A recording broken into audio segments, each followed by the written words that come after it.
In 5th grade, both in Michigan and in Seattle, you have to teach sex ed, okay?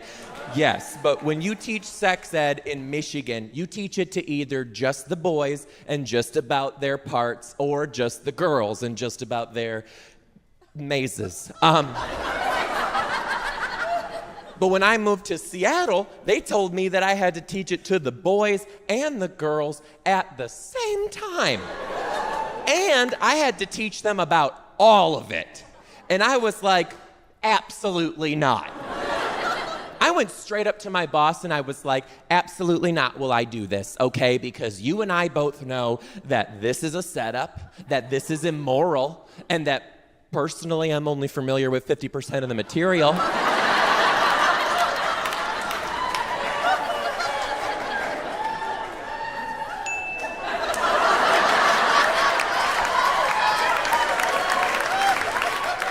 And I wasn't getting my way, so I filed a union grievance, and in true teacher fashion, still had to do it. I'll never forget, I was in 5th grade and I was teaching sex ed. Unit 1, birth and breastfeeding. Unit 1, because let's just start at the fucking end.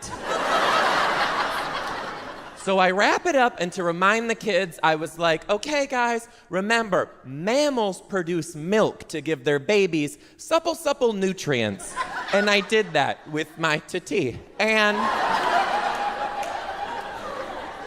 then the 5th grade version of Ed just screamed at me, and he goes, oh my God, Mr. D, I thought that those were a cow's wieners.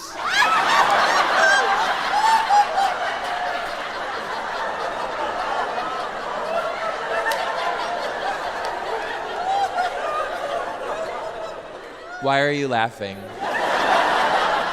That's insane. We know that cows don't have 4 wieners, because if they did, I would only date cows.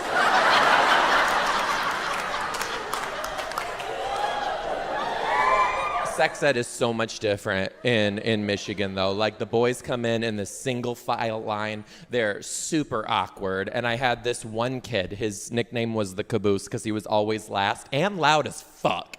And the Caboose comes chugging in on sex ed day, and he was like, Mr. D, are you gonna teach us about the male anatomy? And I was like, Caboose, I see we have similar interests. I just joyfully start teaching. I was like, okay, guys, well, check this out. Well, first of all, down here, you got the 2 bubbles. And they're connected to the big old shoo.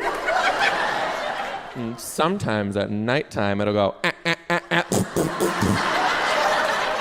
but only if you're lucky. Then I had this kid named Seth who said a total of 0 words all year. He decides that now is going to be when he gives us the gift of his voice. He raised his hand and he just goes, Mr. D, my mom has one of those in the dresser next to her bed.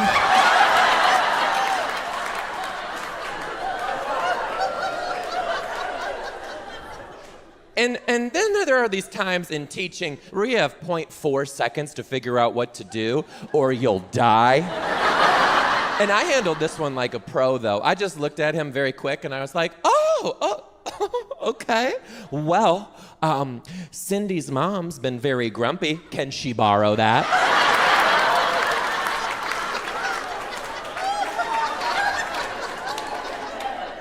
Then the Caboose chimes in again. He's like, are you going to teach us about pachimas? I was like, medical terms, please, thank you.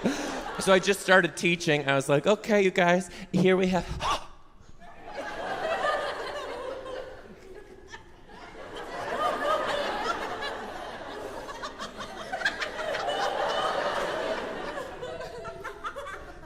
Here we have the Libya. Nope, that's a country. Oh, the labia. The labia.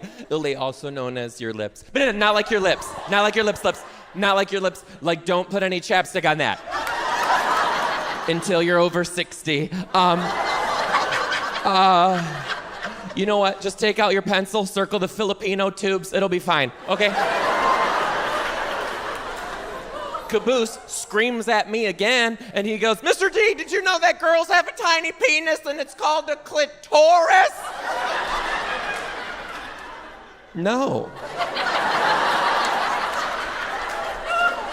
And then the room just erupted in clitoral talk. These are real quotes, by the way. One kid was like, I thought a clitoris was a dinosaur. And another kid goes, my dad drives a Ford clitoris. And another kid said, if a clitoris is a tiny penis, then I, in fact, have a clitoris.